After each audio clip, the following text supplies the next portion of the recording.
89 ancient skeletons, recovered from 29 separate archaeological sites, scattered across one of the harshest, highest inhabited landscapes on Earth, have just given researchers something genuinely rare in population genetics: a 5,000-year unbroken genetic thread connecting the very first identifiable inhabitants of the Tibetan Plateau to the people living there right now. Empires rose and fell around this plateau. Farmers arrived from the lowlands. Entire new waves of migration reshaped population after population elsewhere across Asia during this same stretch of time.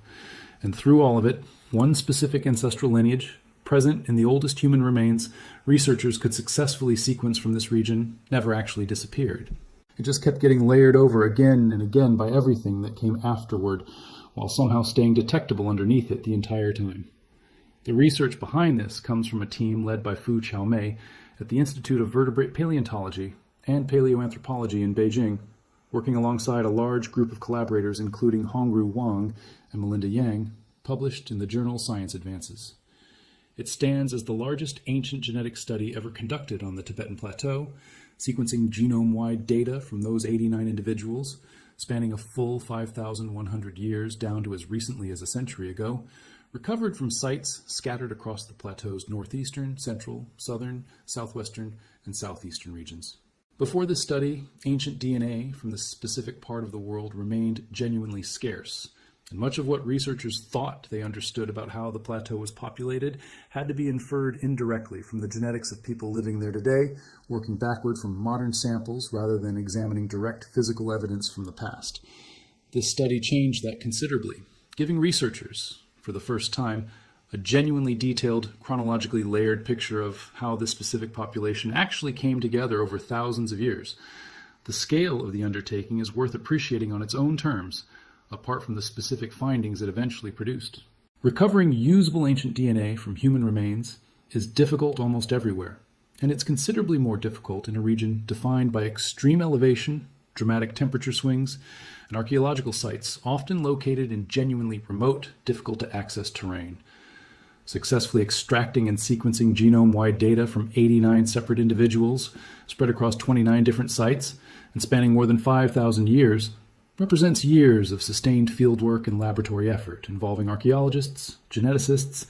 and specialists in ancient DNA extraction working together across a research program considerably larger and more coordinated than most single studies in this field typically involve. That scale is part of why the resulting picture carries so much weight. A finding built from 89 individuals sampled across such a wide geographic and chronological range is far more reliable than a conclusion drawn from a handful of scattered, disconnected samples, precisely because it lets researchers actually trace change and continuity over time rather than working from isolated snapshots. The oldest individual in the entire dataset comes from the northeastern part of the plateau, in the Gonghe Basin of Qinghai Province, and the genetic profile recovered from those remains turned out to be the real foundation the rest of this story builds on. Roughly 80% of this individual's ancestry traces back to northern Chinese populations, who were living in the region between roughly 9,500 and 4,000 years ago. The remaining 20%, though, comes from somewhere else entirely, a deeply diverged ancestral population that researchers have not been able to directly sample or identify anywhere else in the genetic record. It shows up as a real, measurable, distinct genetic signal, but its actual source population remains, for now, a genuine unknown, present only as a kind of genetic echo detectable in the DNA of the people who inherited a share of it. Here's the detail that makes this specific finding matter so much for understanding the deeper story of the plateau. That unique combination of northern Chinese-related ancestry and this mysterious, deeply diverged component was already present in the oldest individual the study could analyze, dated to roughly 5,100 years ago, and critically, this pattern predates the arrival of domesticated barley and wheat on the plateau by a meaningful margin. That timing detail rules out one of the more obvious, tempting explanations for how this ancestry combination could have formed. It wasn't the product of migrating wheat and barley farmers bringing this specific genetic signature with them as they spread agriculture across the region, because the genetic pattern was already established before those crops ever arrived.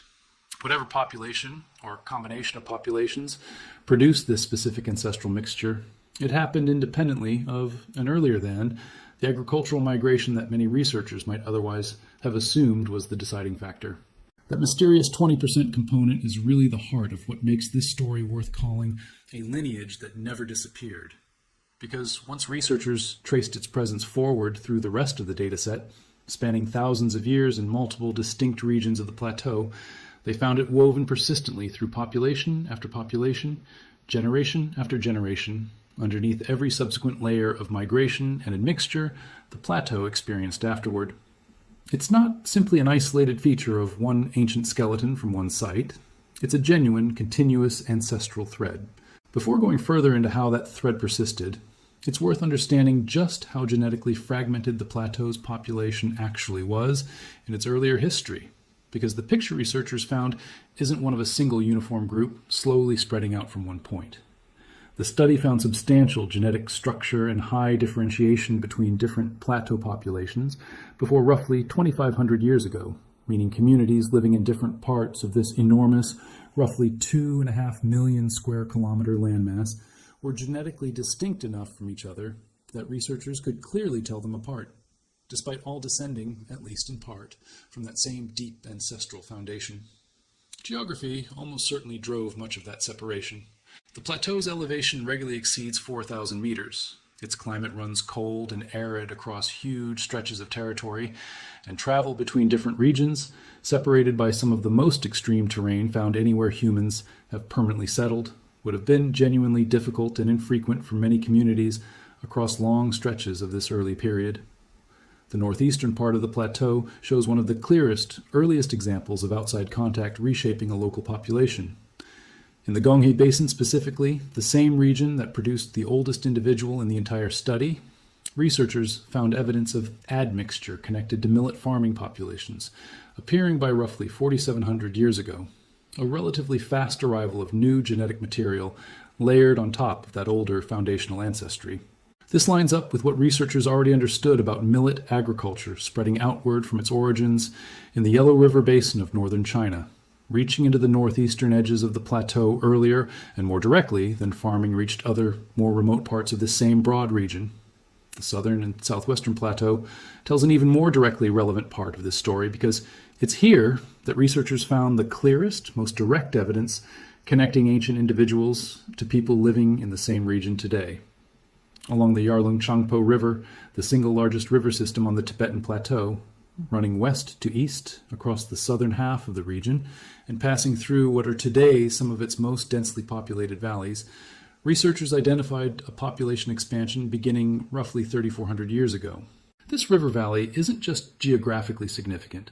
It's historically central to the entire human story of the plateau, since its relatively lower elevation, milder microclimate, and more reliable water access made it one of the more habitable corridors across an otherwise punishing landscape, and it remains, to this day, the most densely populated stretch of the entire plateau. It's exactly the kind of place you'd expect an expanding population to concentrate, and exactly the kind of place where that expansion would leave behind an unusually rich, well-connected genetic record for later researchers to recover. Individuals recovered from sites along this river valley, spanning the Shannon, Shigatse, and Himalayan arc regions, and dated to between roughly 3,400 and 2,600 years ago, form what researchers describe as a genetically robust clade, meaning a tightly related, clearly connected genetic cluster, distinct enough from other plateau populations of the same era to stand out clearly in the analysis. A clade this well-defined tells researchers something specific. These individuals, despite being recovered from several different archaeological sites spread across a meaningful stretch of geography, share close enough genetic ties to each other that they're best understood as parts of the same expanding, interconnected population, rather than several separate, coincidentally similar groups that happen to develop comparable genetic profiles independently of one another. This is the specific lineage that gives the whole discovery its real weight, because researchers were able to trace this same southern plateau ancestral. Ancient individuals from the Himalayan arc on the southwestern edge of the plateau, dating back 3,400 years, share a genuinely unique ancestral signature with present-day Tibetans living in that same area. And this specific ancestral thread turns out to be widespread, showing up not just locally, but across a considerably broader stretch of the plateau's population history than any other single ancestral component identified in the entire study. In a region defined by centuries of repeated migration, admixture, and cultural change, This Bronze Age Southern Plateau lineage stands out as the one thread researchers could trace with genuine, unbroken continuity from over 3,000 years ago straight through to the people living in these valleys today. It's worth pausing on just how unusual that level of continuity actually is in the broader context of ancient DNA research worldwide. Studies examining comparable time depths in other regions, Bronze Age Europe being one of the most thoroughly documented examples, frequently find that a population living in a given region 3,000 years ago contributed only a modest fraction of the ancestry found in the population living in that same region today, with one or more later migrations substantially overriding the earlier genetic signal in the intervening centuries. The southern Tibetan Plateau case looks different. The Bronze Age Himalayan arc and Yarlung Tsangpo Valley signature isn't a faint, diluted trace competing against several later, larger replacement events. It's identified as a widespread, still prominent ancestral component in present-day populations, a genuinely stronger through line than researchers typically find when they examine population history over a comparably long stretch of time elsewhere in the world. That continuity becomes even more striking once you look at how much additional change happened on top of it in the centuries and millennia that followed, because this wasn't a population that simply stayed isolated and unchanged the whole time. The central and southeastern regions of the plateau show extensive internal genetic admixture across their own recorded history, with substantial ancestry connected back to that same southern and southwestern plateau population, spreading inward and mixing with other regional groups over time. Rather than staying confined to the river valley where it first expanded, this particular ancestral signature moved outward, embedding itself into the broader genetic landscape of the central plateau as different regional populations continued interacting, trading, and intermarrying across the centuries. The Ningxi region, in the plateau's southeastern corner, offers a particularly clear, well-documented example of just how much genetic layering happened even within this single subregion over time. Individuals recovered from Ningxi, dated to roughly 2,000 years ago, carry ancestry connected to that broader southern plateau population, matching the pattern already established further west along the Yarlung Tsangpo Valley. But a later individual from the same general area, recovered from a site called Kangyu and dated to roughly 800 years ago, carries a measurably different ancestral sequence instead. Researchers associated with what they call the southeast central cluster, a genetically distinct population pattern that hadn't shown up in the earlier Ningxi samples at all. A similar shift shows up even further north, where an individual from Yushu on the northeastern plateau, dated to roughly 500 years ago, also carries this same later southeastern plateau-associated ancestry, rather than the older, more localized ancestral pattern found in earlier individuals from that broader region. Put together, this shows that a new wave of southeastern plateau ancestry spread into both the Ningxi and Yushu areas sometime within the last 800 to 500 years, layering yet another distinct genetic contribution on top of everything that had already accumulated in those specific communities across the preceding several thousand years. This specific example is worth dwelling on a little longer, because it illustrates something important about how this whole layered history actually worked in practice, region by region, rather than as one single uniform process happening identically everywhere in the plateau at once. The deep ancestral thread traced back to the oldest Gongi Basin individual didn't spread outward from one point, and then simply sit undisturbed everywhere it reached. Different regions experienced their own distinct sequence of local admixture events on their own local timelines, shaped by whatever specific contact and migration patterns happened to affect that particular valley or basin. Ningxi's story isn't identical to the Yarlung Tsangpo Valley story, even though both regions ultimately trace back to overlapping deep ancestral roots. That regional specificity is part of what makes a study built from 89 separately dated, separately located individuals so much more valuable than a smaller, more geographically limited sample could ever be. It lets researchers see not just that the plateau's population changed over time, but exactly where, when, and in what sequence those changes happened, region by region, across more than 5,000 years of continuous habitation. Then, in a final and genuinely significant chapter, the study found that over roughly the past 700 years, substantial additional gene flow arrived from lowland East Asia, further reshaping the genetic landscape of the plateau's present-day populations.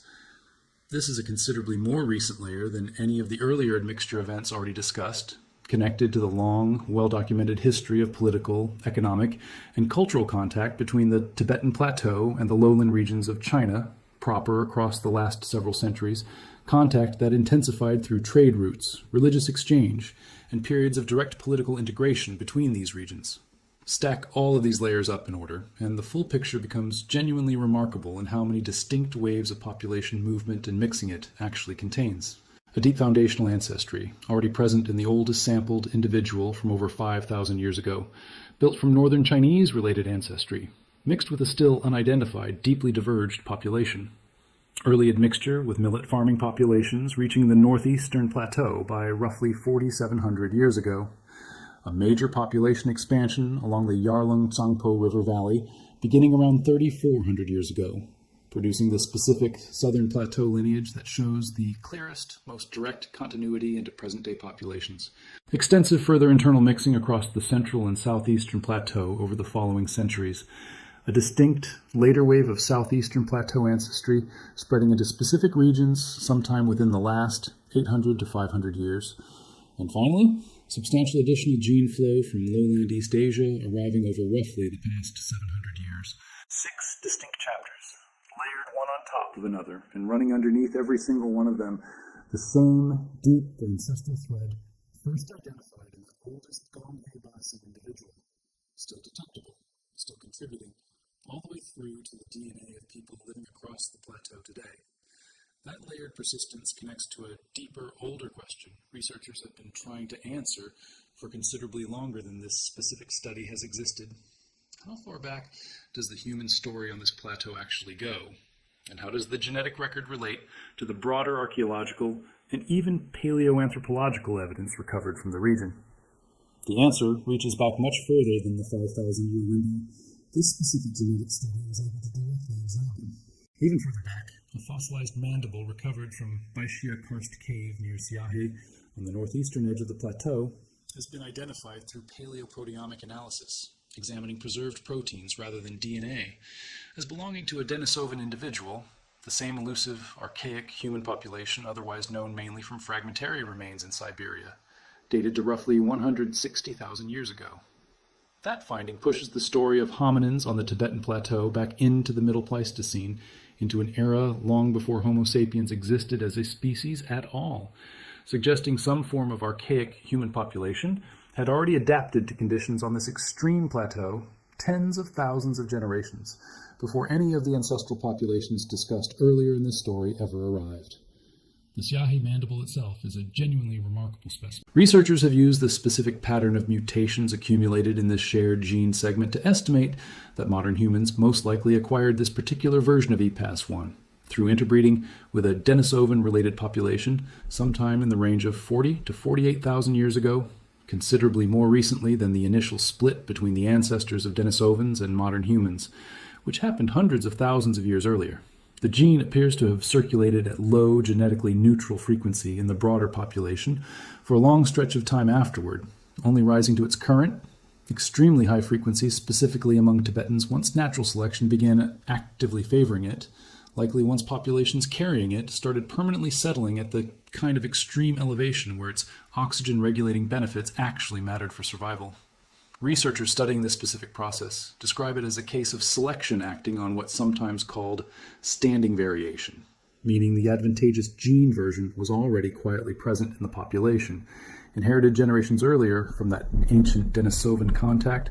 well before the specific environmental pressure that would eventually make it so valuable actually arrived. Only once populations began settling permanently at extreme altitude did the gene's real advantage kick in, and once it did, natural selection pushed its frequency upward rapidly enough that it now appears in the vast majority of Tibetans alive today, alongside 2 other genes, EGLN1, and, in some analyses, additional candidates including PTGIS, VDR, and KCTD12,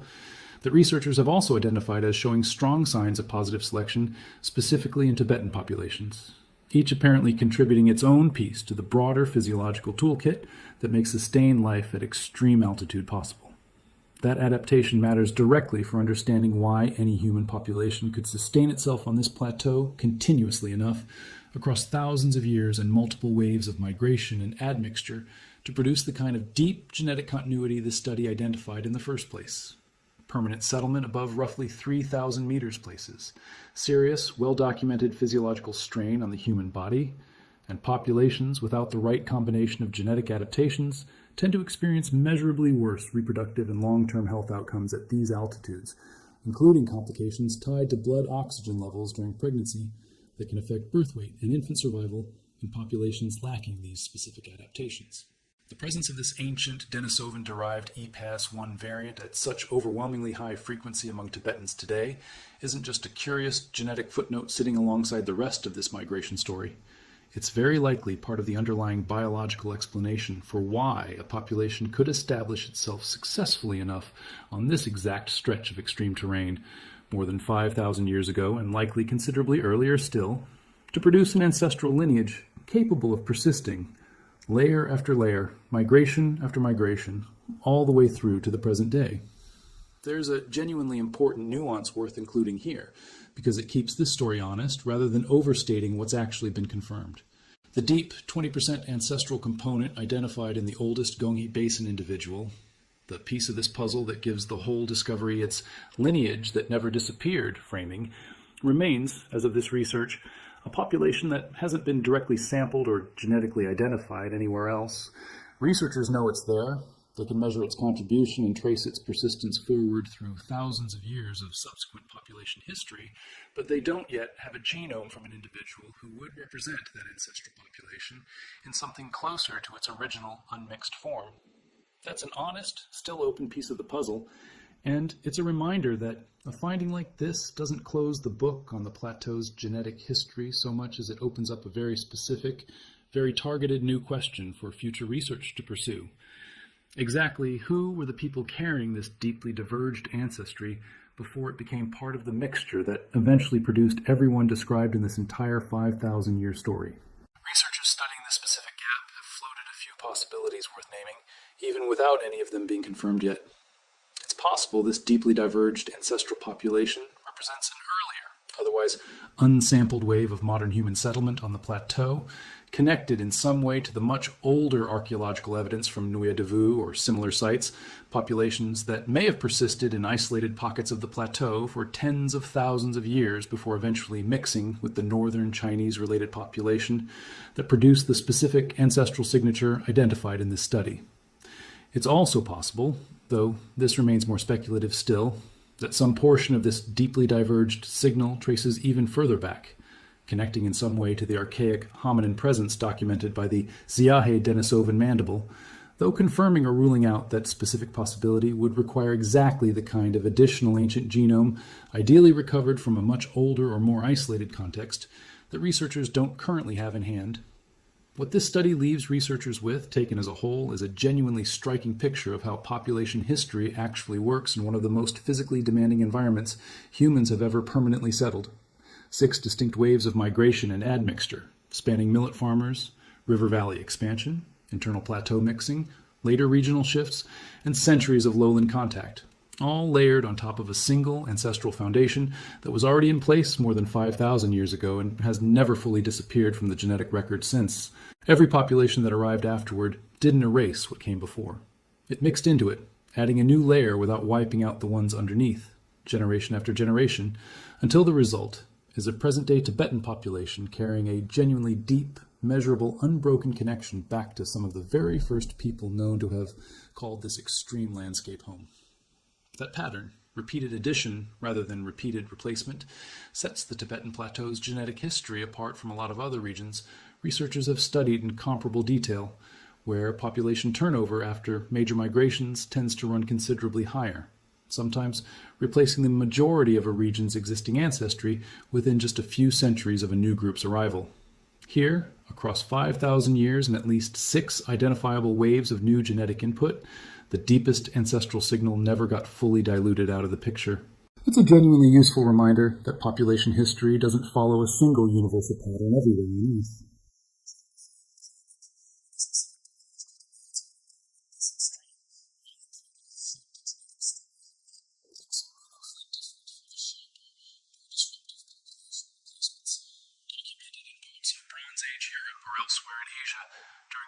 Same broad span of time. It's worth asking directly why this specific environment produced that unusual pattern of continuity rather than the sharper replacement seen elsewhere. And the most likely answer comes down to a combination of factors working together rather than any single cause. The plateau's extreme elevation and demanding climate would have functioned as a genuine filter on incoming migration throughout this entire 5,000-year span, meaning any new population arriving from lower elevation needed either the right genetic adaptations already in place or enough time and intermarriage with existing populations to acquire them before they could realistically sustain themselves there across multiple generations. That filtering effect would have naturally favored gradual mixing over rapid, wholesale replacement, since a new population arriving without altitude adaptation would have faced real reproductive and survival disadvantages relative to a population or a mixed population already carrying beneficial variants like the Denisovan-derived EPAS1 gene. Difficult terrain limiting how easily large numbers of people could move into the region at once would have reinforced that same basic pattern, favoring smaller, more gradual waves of contact and intermarriage over the kind of large-scale, rapid population movements documented in some other parts of the ancient world. The people living across the Tibetan Plateau today, across its northeastern basins, its southern and southwestern river valleys, its central highlands, and its southeastern reaches, carry the accumulated genetic record of every one of those 6 waves, layered one on top of another across more than 5,000 years of continuous human habitation in one of the most demanding environments our species has ever permanently occupied. And running underneath every one of those layers, detectable in the very oldest sampled individual and traceable forward through every subsequent chapter of migration and mixing that followed, sits a genuine, still only partially understood ancestral thread that, as far as the evidence currently shows, simply never disappeared. There's a fitting symmetry in how this story closes, worth sitting with for a moment before it ends. The population responsible for that deepest, most persistent ancestral signal has never been directly identified or sampled anywhere else. Its full story still sitting just beyond the reach of current research, waiting for the next set of remains, the next archaeological site, the next successful DNA extraction to fill in a little more of the picture. That open question doesn't weaken the discovery. It's exactly what keeps this specific corner of population genetics still actively moving forward, 5,000 years after the oldest person in this entire story first left behind a genetic signature that, against every migration, every mixing event, and every century of change that followed, somehow never actually went away.